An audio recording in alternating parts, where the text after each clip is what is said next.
I'm back. It's October 1, 2025, kaya tayo gumawa ulit ng bagong video. Medyo sinipag tayo. Okay, update ko lang po kayo sa aking soap na ginagamit is since binuksan ko, sorry, nalimutan ko kung kailan. So, ito po siya ngayon. Ayan.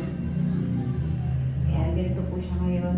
So, hindi naman po siya natutunaw. Titingnan nyo to. Nakapatong lang siya dito. So, hindi siya natutunaw. Kaya, matagal po siya na magagamit. So, and at the same time, hindi ko siya ginagamit sa katawan talaga. Sa hair, sometimes sa face, pag naghihilamos ako. Other than that, pwede siya sa mga dry skin. Yan. Pang body talaga siya. Body and face. Again, na-discover ko lang po siya gamitin sa hair ko. Kung titignan naman po natin ngayon.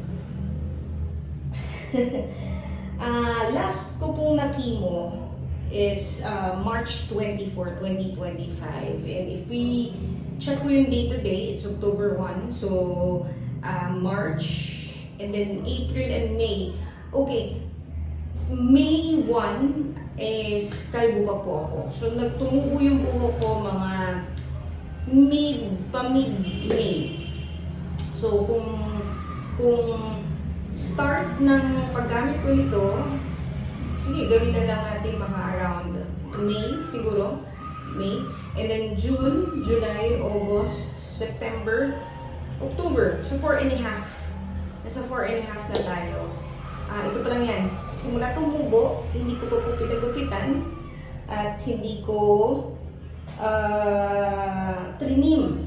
So, inahayaan ko lang siyang tumubo para humaba. Makita natin kung gano'n talaga kabilis sa akin. At saka kung observation. Tuloy-tuloy lang yung pag-observe ko kung kamusta siya. Again, marami na pong umorder sa atin at I believe continuously using our product, our aloe vera soap and aloe vera oil. It just happened na hindi pa tayo nagre-release ng results nila. It's because yung iba doon is kakimo pa lang. And yung iba is matagal na silang natapos sa treatments and nahihirapan silang humaba or mayroong mga bald spots sila na maninipis. So, tinatry nilang gamitin ang ating product to see kung baka bigla rin pumapalang hair nila katulad sa akin. Pero I mean, itong afro hair ko is parang baby hair eh. So, bumalik ako sa pagkabata ko. Sige, pati age ko nga, pagpili ko na 10 years yung binata ko, and not because of the soap, it's because, I don't know, maybe because I'm happy. So anyways, gamitin na natin yung soap. Nagpakuha ko ng tubig, malamig, kaya gamitin natin ulit yung manigamgam na tubig. Pangbuhos.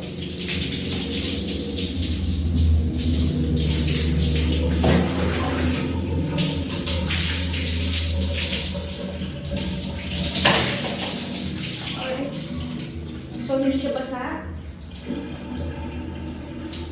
Tututut ko lang sa hair ko.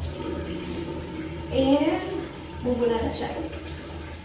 Kung kulang, yung pakaramdam mo kulang, yan, kung titignan mo, ito siya.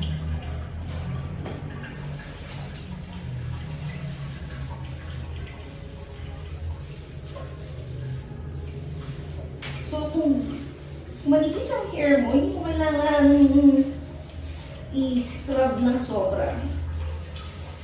Ako dahil sa akin, makapalamig ko. Yes, yun yung ginagawa ko. And to prove na ginagamit natin siya sa face, again, wala po siyang perfume. Wala siyang scent.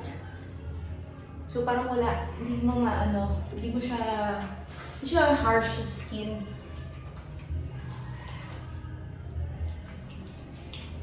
At huwag na lang po natin malalagyan yung ating mata, may sumhapde, syempre. Kahit tubig naman eh pumunta sa mata, medyo hindi natin kaya. Pagpigit lang yung mata, ito hapde.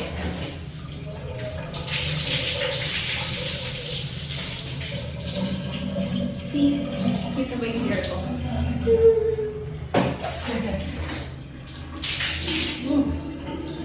Tugtog ulit.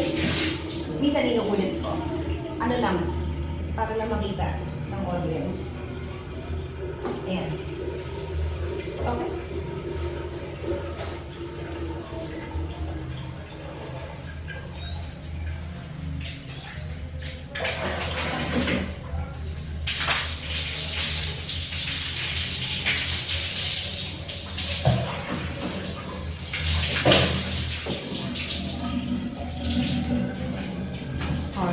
So, this is our aloe vera soap.